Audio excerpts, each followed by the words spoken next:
ఏయ్, నా దగ్గర డబ్బులైతే లేవే సినిమాకి. అక్క రేపు రాఖీ కదా మర్చిపోయావా?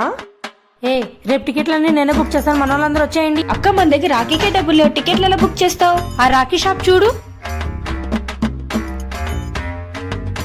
కామ్గా వాడు షాప్కి వెళ్దాం, 6 రాఖీలు కొందాం. ఎంత అని అడుగుదాం, 120 అంటాడు. అందులో ఒక రాఖీ వాడికి కట్టేసి హ్యాపీ రక్షాబంధన్ అన్నయ్య అన్నాం అనుకో, థ్యాంక్ యూ చెల్లెమ్మా అంటాడు. నీకు కూడా బుర్రుందక్క.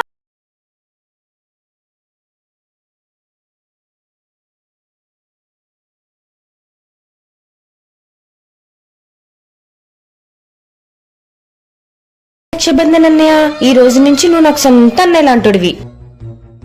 థ్యాంక్స్ చెల్లమ్మా. చెల్లమ్మా, చెప్పన్నయ్య. ఎవరైతే నా చేతికి రాఖీ కడతారో వాళ్ళ మర్రి చేతి తాళి కట్టించుకోవాలమ్మా. మరిదా అవి పసుపు తాళ్ళు లేవు, పూర్తాళ్ళలో ఉన్నాయి. పదవి